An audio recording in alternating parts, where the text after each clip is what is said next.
तो पहला क्वेश्चन दे रखा है 343 का अभाज्य गुणनखंड विधि द्वारा हम घनमूल ज्ञात करते हैं। 2.2 का क्वेश्चन है दूसरा, अभाज्य गुणनखंड विधि और आंकलन विधि। तो हम आंकलन विधि से नेक्स्ट वीडियो में पढ़ेंगे, अभी है अभाज्य गुणनखंड विधि। तो देखिए पहला क्वेश्चन है 343, तो हम इसको सरल करते हैं। अब यहां देखिए आपको 343 का अभाज्य गुणनखंड करना है।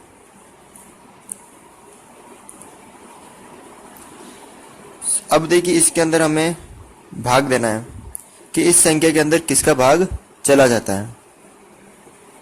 ठीक है, तो इसके अंदर 2 का नहीं जाता, 3 का नहीं जाता है, 4 का नहीं, 5 का नहीं, इसके अंदर जाएगा 7 का। 7 चौक 28, 34 में से 28 गए तो 6 और 3 63, 7 नाम 63।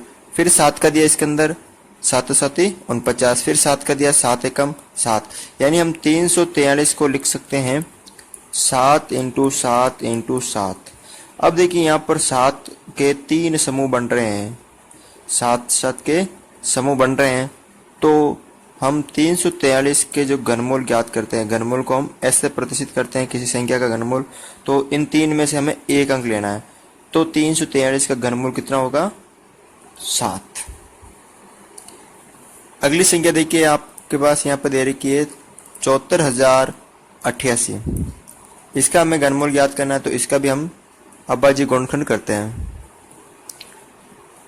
74,088। सबसे पहले हम इसके अंदर 2 का भाग देते हैं।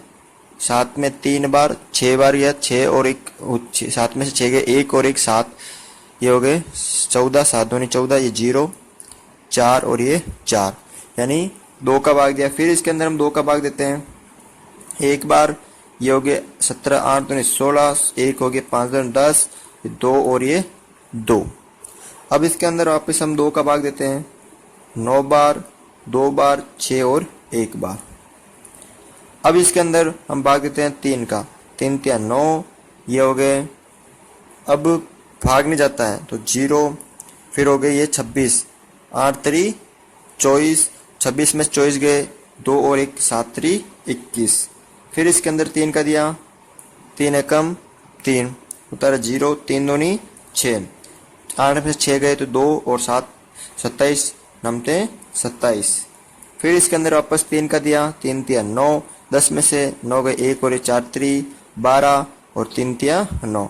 अब इसके अंदर हमने भाग दिया 7 का, 7 7 49, ये हो गए 7 चौक 28 और ये 7 9 63। फिर 7 का दिया, 7 7 49, फिर 7 का दिया, 7 एकम 7।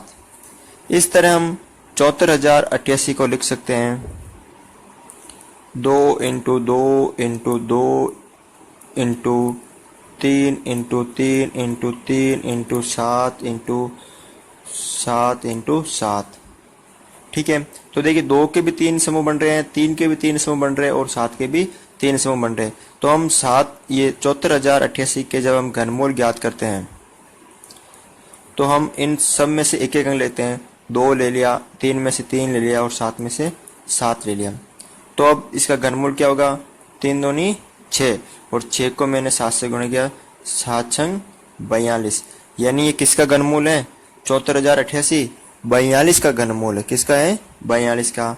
नेक्स्ट संख्या देखिए यहाँ पर 10,648, इसका हम ज्ञात करते हैं।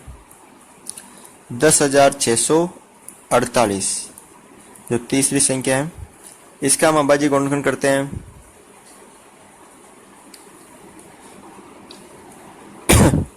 दस 10,648। सबसे पहले 2 का भाग देते हैं 5 बार, फिर 3 बार, फिर 2 बार, फिर 4 बार। फिर 2 का दिया 2 बार, 5 में से 4 गए, 1 और 13 12, ये 13 हो गए तो 6 बार, फिर 1 गया 6 2 बार और ये 2 बार।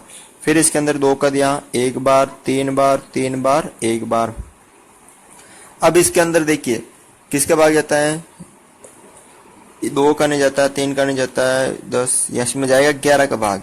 तो 11 कम 11, 3 हो गए, फिर 2 बचे, 11 2 ना 22। फिर इसके अंदर देखिए 11 कम 11, फिर 11 का दिया, 11 कम 11, फिर ये 11 कम 11, फिर 11 का दिया, 11 कम 11। तो हम 10,648 को क्या लिख सकते हैं? 2 × 2 × 2 इंटू 11 इंटू 11 इंटू 11। देखो 2 के भी 3 समूह बन रहे हैं और 11 के भी 3 समूह बन रहे हैं। तो आपको बस इस 10,648 का आपको घनमूल ज्ञात करना है। तो आप इन 3 में से 1 2 ले लीजिए और इन 11 में से 1 11 ले लीजिए। तो जो इसका उत्तर प्राप्त हो 11 दूना 22। तो 10,648 किसका घनमूल है? 22 का घनमूल है। अगला क्वेश्चन देखिए आप, 91,125। तो इसका हम करते हैं, चौथा क्वेश्चन है 91,125। इसका हम अभाज्य गुणन करते हैं। सबसे पहले तो देखिए इसके अंदर 1 2 3 का भाग जाता है, तो 3 का भाग दिया 3 बार, फिर उतर 1 नहीं जाता है तो ये 0, ये हो गए 9 3 3 9, ये हो गए फिर ये 7 और ये 5। फिर इसके अंदर वापस 3 का भाग दिया, 3 एकम 3, ये 0, 3 एकम 3, 3 2 6, 1 5 3 15। फिर इसके अंदर 3 का भाग दिया, 3 2 6, 3 3 9, फिर 1, ये 3 3 9, फिर ये दोगे 7 3 21 और ये 5 3 15। फिर इसके अंदर फिर से 3 का भाग जाता है, 3 एकम 3, 3 एकम 3, 3 2 6 और ये 5 3 15।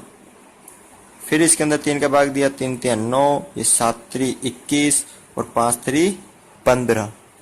फिर इसके अंदर 3 का भाग दिया, 3 एकम 3, 3 2 6 और 5 3 15। फिर इसके अंदर देखिए 5 और 2 7 8, इसके अंदर 3 का भाग नहीं जाता तो किसका जाएगा? 5 का। 5 2 10, 2 हो गए 5 25। फिर 5 का दिया 5 25, फिर 5 का दिया 5 एकम 5। तो इस तरह हम इस 91,125 को क्या लिख सकते हैं? 3 into 3 into 3 into 3 into 3 into 3 into 5 into 5 into 5। अब देखिए यहाँ पर आप 3 3 के एक समूह, ये फिर 3 का एक समूह और ये 3 का फिर एक समूह। 5 का ये देखिए एक समूह बन रहा है और ये 3 का एक समूह बन रहा है और ये 3 का एक समूह बन रहा है।